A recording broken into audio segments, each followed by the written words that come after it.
नमस्कार। Short and Hindi dictation की इस वीडियो क्लास में आप सबका स्वागत है। मैं हूं संदीप कुमार। प्यारे विद्यार्थियों, आप सबको मेरा स्नेह भरा नमस्कार, ढेर सारी दुआएं एवं बहुत सारा आशीर्वाद। इस अध्याय में हम 80 शब्द प्रति मिनट की गति से डिक्टेशन का अभ्यास करेंगे। शुरू करते हैं। Be ready, start.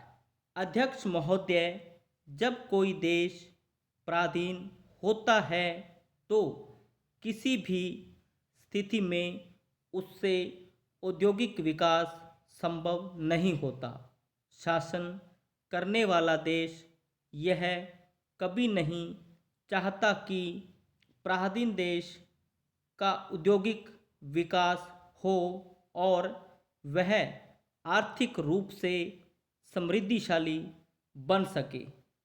ऐसा होने से उसे अपनी प्रभुसत्ता बनाए रखने में कठिनाई पैदा हो जाती है और इसलिए वह चाहता है कि राजनीतिक रूप से पराधीन देश आर्थिक रूप में भी पराधीन बना रहे।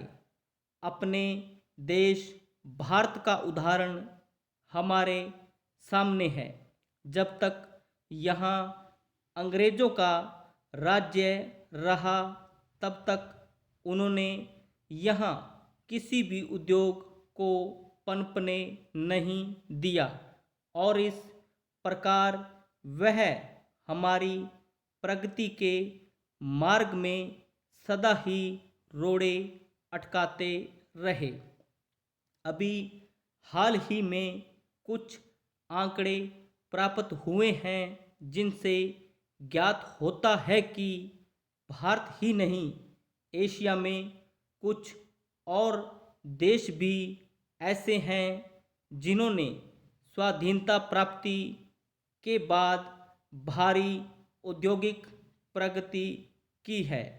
कोरिया भी एक ऐसा ही देश है जिसे भारत से कुछ ही वर्ष पहले आज़ादी मिली थी। आंकड़ों से पता चलता है कि आज़ादी से पूर्व 1944 में वहाँ जितना औद्योगिक उत्पादन एक वर्ष में होता था, अब उतना उत्पादन वह देश केवल 12 दिन में कर लेता है। भारत की तरह ही यहाँ पर सामाजिक औद्योगिकरण की राह पर चलते हुए बड़े उद्योगों को केंद्र के नियंत्रण में रखा गया और मध्यम श्रेणी तथा छोटे उद्योगों को स्थानीय उद्योग बना दिया गया। इसके साथ यहाँ छोटे उद्योगों को अधिक महत्व दिया गया। आज यहाँ के छोटे उद्योगों में विभिन्न प्रकार का उत्पादन हो रहा है। इन उद्योगों में हर वर्ष 40 करोड़ मीटर कपड़ा तो बनता ही है, साथ ही दैनिक जरूरत की प्रत्येक वस्तु इन उद्योगों में बनाई जाती है। यह सामान यहाँ इतनी मात्रा में बनता है कि इससे यहाँ के लोगों की ज़रूरतें पूरी हो जाती हैं।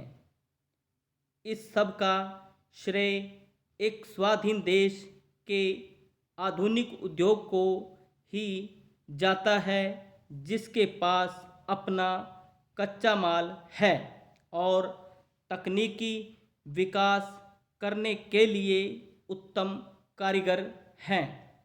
उत्तरी कोरिया की सबसे बड़ी सफलता रेलवे का विद्युतीकरण है।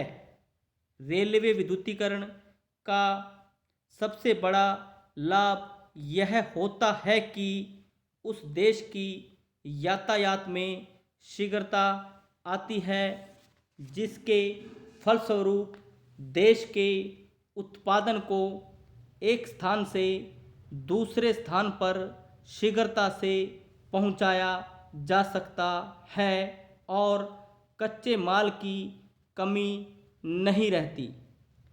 इसके साथ साथ लोगों को यात्रा करने में भी सुविधा होती है तथा वे एक स्थान से दूसरे स्थान पर जल्दी पहुंच जाते हैं। मेरे विचार में भारत सरकार को भी कोरिया की भांति रेलवे के विद्युतीकरण पर अधिक ध्यान देना चाहिए। समाप्त। प्यारे विद्यार्थियों, आप सबसे गुजारिश है कि आप इन डिक्टेशन का निरंतर अभ्यास करते रहें। आप सबका बहुत बहुत धन्यवाद।